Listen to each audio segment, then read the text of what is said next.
What's up, everybody? Welcome back to the Monday Night Wars. This is the WCW side. Week 64, January 6, 1997, the first Nitro of 97, the 69th episode of Nitro, but the 64th week they've gone at it head-to-head. The score for Nitro in these was 3.0 to 2.1 over Raw for this 28th week in a row that they've beaten Raw. So through 64 weeks, we have Nitro with 45 wins, WWF with 17 wins and 2 draws. So this is the Nitro with a 3.0 rating. It went around live from the Monroe Civic Center in Monroe, Louisiana on TNT. As I said, the first Nitro of 97, the first hour was Zbyszko and Schiavone with Iron Mike today, and then Heenan joins them in the second hour. If not, the nWo breaking it up. The nWo did eventually break up the commentary this week, but just for one match. Just the Regal match. The show begins with Glacier. What a way to open up 97. Glacier comes to the ring first. Then beautiful Bobby Eaton, who hits a leg sweep and an armbar to Bobby Eaton, I should say, by Glacier. Bobby Eaton kicked out and raked his face. Eaton's chopped back at an arm drag takedown by Glacier.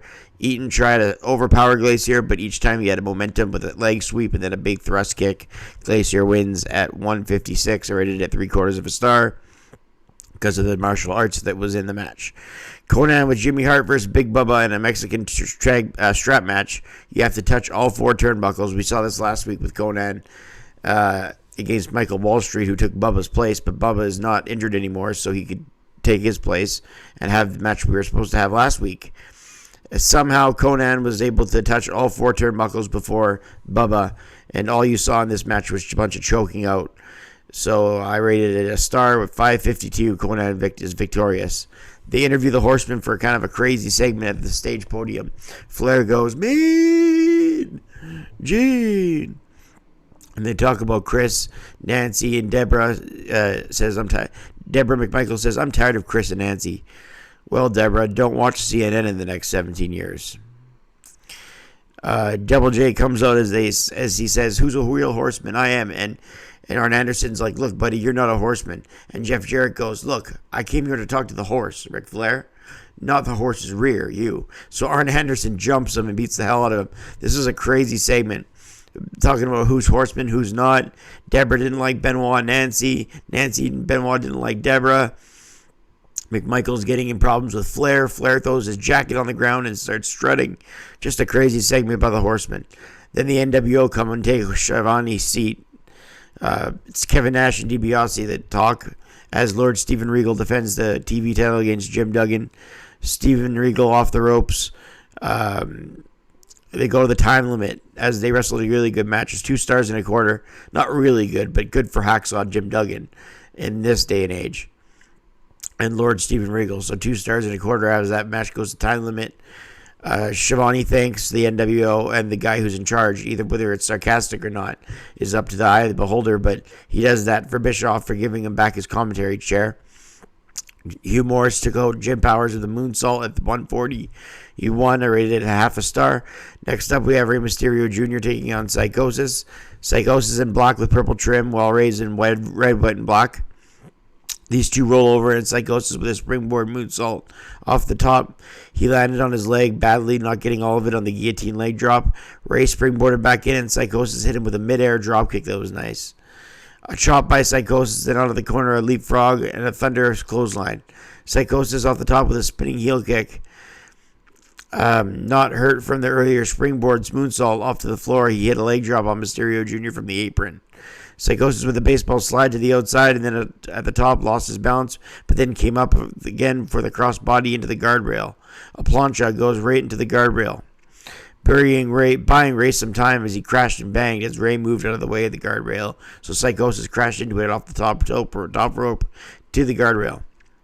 Rey Jr. on the apron, and he catapulted Psychosis off the apron into the top buckle when he charged at him in the corner. Rey Mysterio Jr. scores a near fall after a springboard offensive move into the ring, then a 2 count. After another high-risk move in the corner, Rey grounds Psychosis, and it's a body scissors.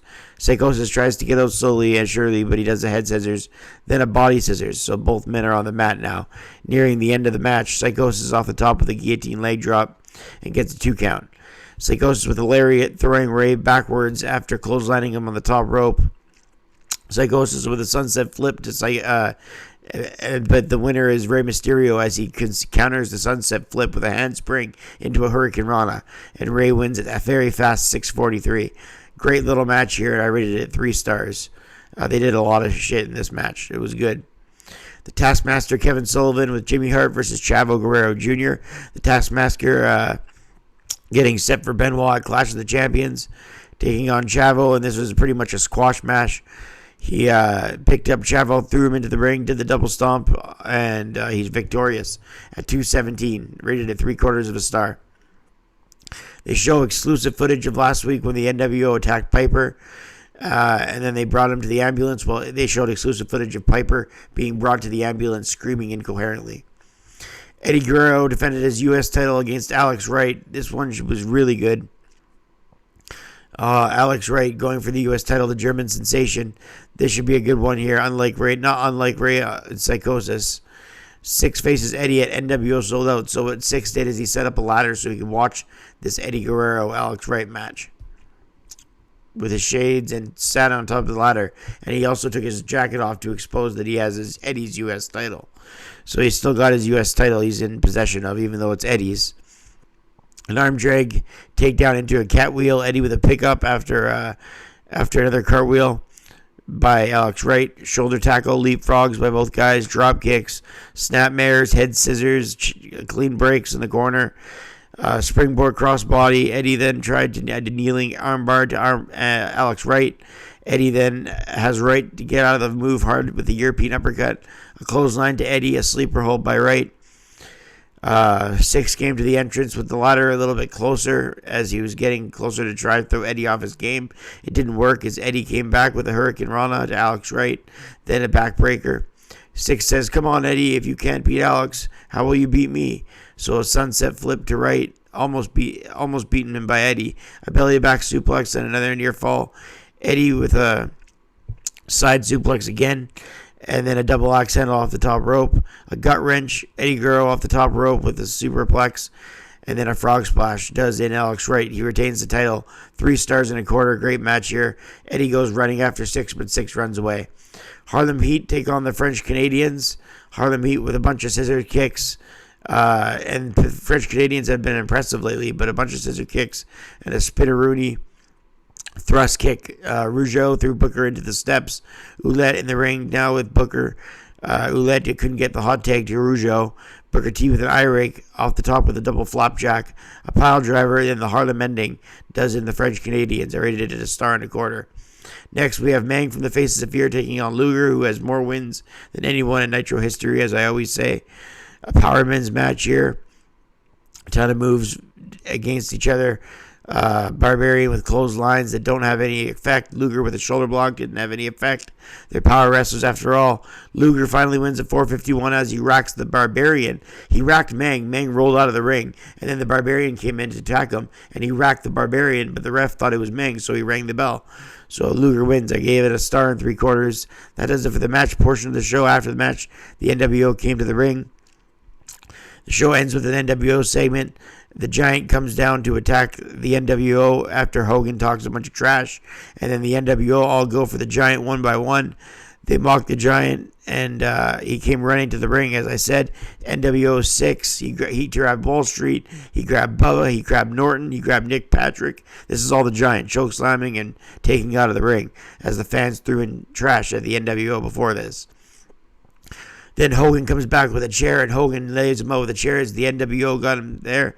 And Hogan just smacked him with a chair as the nWo beat up the Giant, then took over the commentary booth and laughed. All of a sudden, Sting comes out with his bat. Sting comes out and points the bat at the Giant initially, and then points to the nWo as the nWo are confused. And at the end, the nWo come back, but the Giant clears them all off, and Sting stands at the entranceway and looks back with his bat. Really cool ending. I rate the episode at 6.5 out of 10 because it had a few great matches on the card with some average filler, and then the ending nWo segment with Sting and the Giant was it made it all worth it. They have great ending segments to WCW Nitro, and this first Nitro of 1997 is no exception. TV ratings, again, they got 3.0 to 2.1, and I rated it a 6.5 out of 10. I'm Brett Mix. Hit like and subscribe. Thank you for watching the Monday Night War reviews, and I'm out.